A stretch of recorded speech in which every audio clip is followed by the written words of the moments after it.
Good evening, here are tonight's top stories. A senior prison officer's vehicle was damaged in the 4 miles area along the Bartica/Potaro Road. Police are investigating an alleged simple larceny in Region 7, with one suspect arrested. Martina Bulan has emerged as the top winner in the MMG Race for the Keys promotion. The body of an unidentified female was discovered in a trench at Eckles dumpsite road. 10 young Guyanese athletes are set to compete at the World Athletics U20 Championships in Peru. Prime Minister Phillips has announced that GPL supplies over 1.1 million gallons of fuel monthly to power ships. The government has increased its offer to teachers from 9% to 10% for 2024.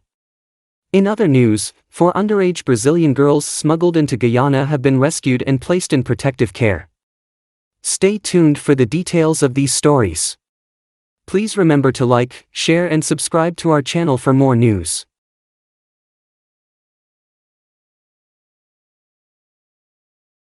Police investigate alleged simple larceny in Region Number 7, suspect arrested. Police in Region Number 7 are currently investigating an alleged simple larceny committed on 64-year-old businessman Brian Tiwari. The incident occurred between 2 o'clock and 9 o'clock HRS on August 10, 2024, at Takato Landing. The suspect, a 45-year-old businessman from Bartica, has been arrested along with other unknown accomplices in connection with the theft. The victim, Brian Tiwari, operates a mining operation at Far-Back Dam in the Cuyuni River area. According to reports, on August 9, 2024, Tiwari instructed 2 of his employees to transport 16 drums of diesel valued at $800,000, groceries worth $150,000, and a toolkit valued at $80,000 to the Far-Back Dam. The truck, driven by a 23-year-old male from Mora Camp, Mazaruni River, began its journey in the early hours of August 10, 2024. At approximately 2 o'clock HRS, while navigating the trail near Takato Landing, the truck overturned, causing the fuel and groceries to spill onto the road. Both the driver and the porter sustained injuries and were taken to Bartica Regional Hospital for medical treatment, leaving the goods unattended. Later that morning, around 9 o'clock HRS, Tiwari dispatched his supervisor, Sean Wilson, to check on the items. Upon arrival, Wilson discovered that 9 drums of diesel valued at $450,000, groceries worth $150,000, and the $80,000 toolkit were missing. The total value of the stolen items was estimated at $680,000, Guyana currency. The incident was promptly reported to the police. Acting on the information received, police ranks visited the suspect's business premises at Takato Landing around 14:30 HRS on August 10, 2024.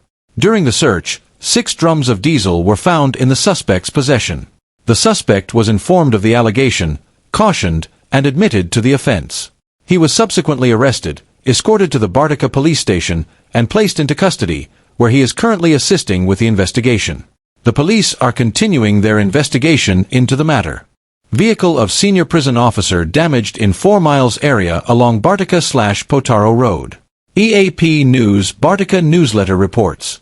Bartica, Guyana, on Monday, August 5, 2024, at approximately 2:30 HRS, Assistant Superintendent of Prisons, Ms. Joy Lynn Scott, was alerted by the security alarm of her vehicle, a green Toyota Rush.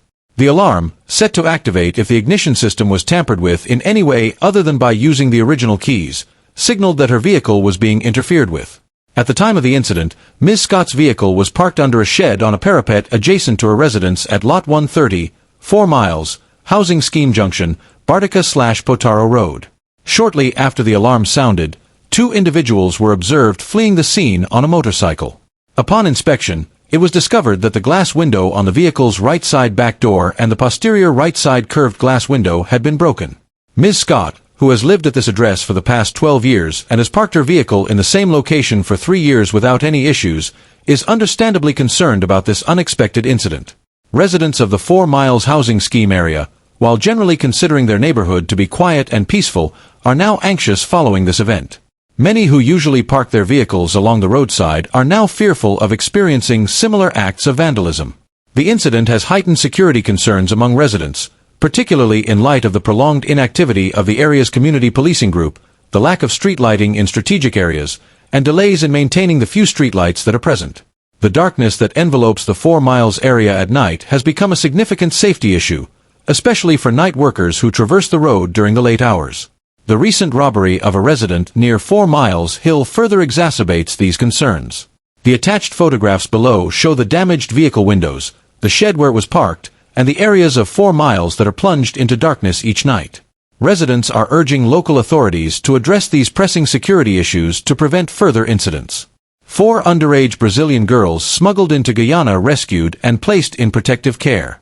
In a collaborative effort between Guyanese and Brazilian authorities, 4 underage Brazilian girls, aged 14 to 17, who were reportedly smuggled into Guyana, have been safely located and placed under protective care.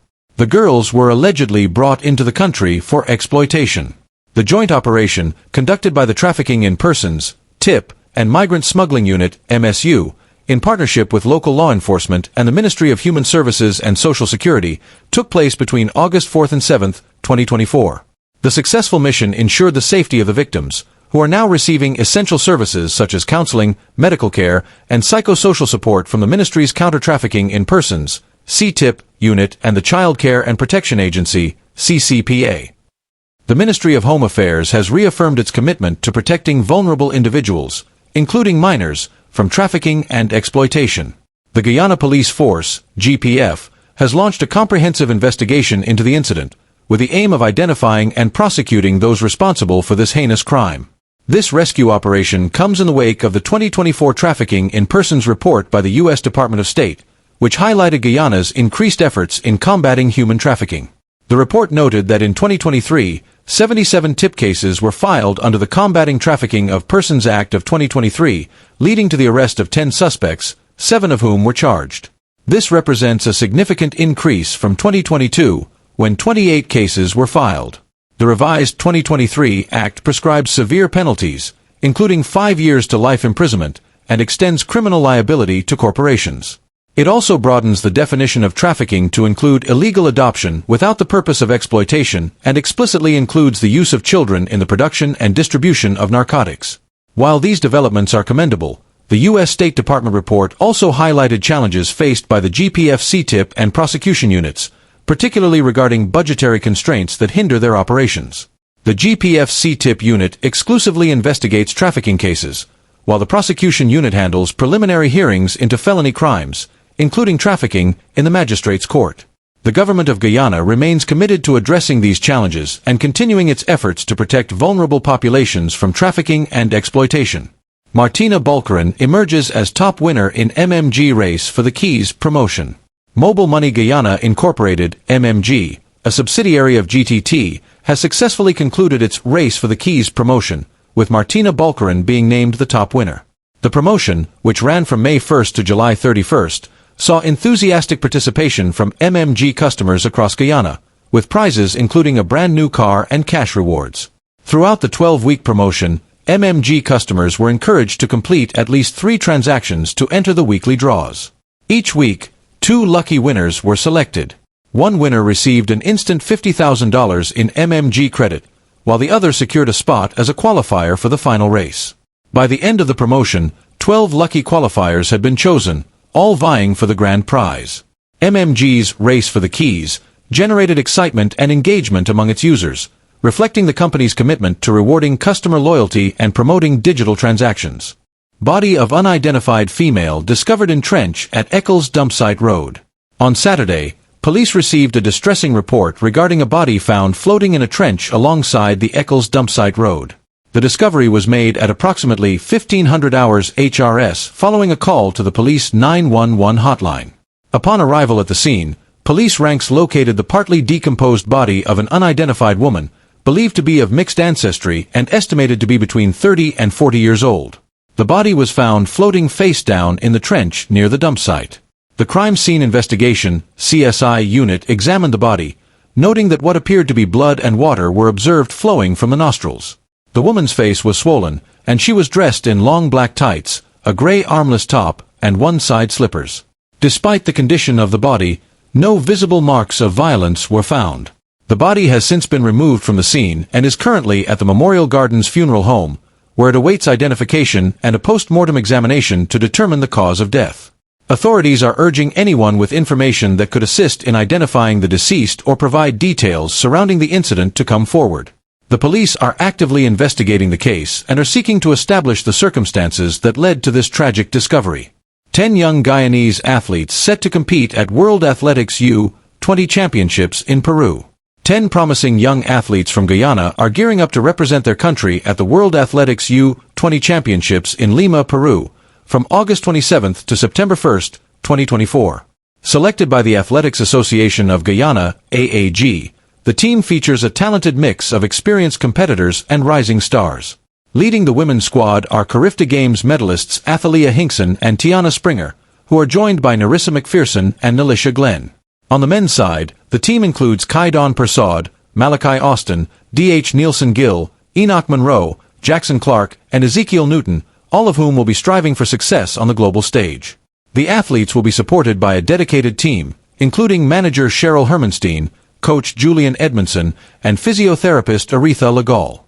Each athlete earned their place on the team through outstanding performances in various international competitions over the past year. As these young athletes prepare to compete against the world's best, they carry with them the hopes and aspirations of their nation. The AAG and the entire Guyanese community stand behind them, confident in their potential to achieve greatness in Peru.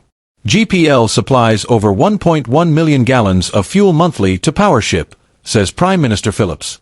The Guyana Power and Light, GPL, Inc. is currently supplying more than 1.1 million imperial gallons of fuel each month to the 36-megawatt PowerShip docked at Everton on the east bank of Berbice, according to Prime Minister Brigadier, Retted, Mark Phillips. This revelation came during the National Assembly's consideration of a $32.1 billion financial paper, which includes $12 billion in subsidies for GPL. During the session, Prime Minister Phillips responded to questions from Opposition Member of Parliament David Patterson, explaining that the funds being sought are intended to cover the procurement of approximately 1.641 million barrels of fuel for GPL, with a significant portion allocated to the PowerShip in Berbice. The Prime Minister specified that 1,125,223 imperial gallons of fuel are supplied monthly to the vessel.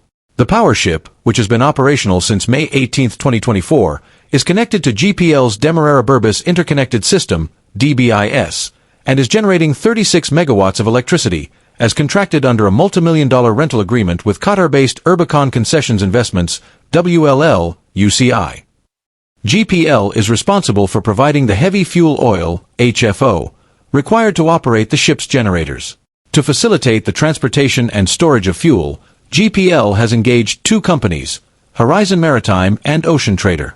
Both companies are compensated at a rate of $30 per gallon for transporting fuel from Kingston/Vreed en Hoop to the PowerShip's location in the Berbice River. Despite initial concerns, Acting Chief Executive Officer of GPL, Kesh Nandlal, has assured that the PowerShip's contribution has significantly reduced the frequency of power outages. The ship's operation has allowed GPL to meet the increased demand on the grid while providing the opportunity to perform essential maintenance on other generating units. The rental of the floating power plant, owned by Turkey-based Car PowerShip International, is part of GPL's strategy to address generational shortfalls and improve the reliability of the national grid. The deal includes a $1 million mobilization fee, a monthly charter fee of 6.62 US cents per kilowatt-hour, and a monthly operation and maintenance fee of 0.98 US cents per kilowatt-hour. As Guyana continues to experience growth in electricity demand, the addition of the PowerShip has been crucial in stabilizing the power supply and meeting the needs of consumers across the country. Government increases offer to teachers from 9% to 10% for 2024. The government of Guyana has revised its salary increase proposal for teachers, offering a 10% across-the-board raise for 2024, following the rejection of a previous 9% offer by the Guyana Teachers Union, GTU. This latest offer comes as part of ongoing negotiations between the government and the GTU regarding a new multi-year agreement for teacher salaries and benefits. Earlier, the government proposed a 7% increase for 2024 and 6% for 2025 and 2026, which the GTU declined. Negotiations continued, leading to a revised offer of a 9% increase for 2024 and 8% for 2025 and 2026. However, this was also rejected by the GTU, prompting the government to propose the latest 10% increase for 2024, with 8% and 9% increases for 2025 and 2026, respectively. GTU President Mark Light and Permanent Secretary of the Ministry of Education, Shaniel Hussein Outer, have been actively involved in the discussions. The GTU General Council convened on Friday to deliberate on the government's latest proposal. While some members have expressed support for the 10% offer, others are advocating for further negotiations to secure a higher percentage.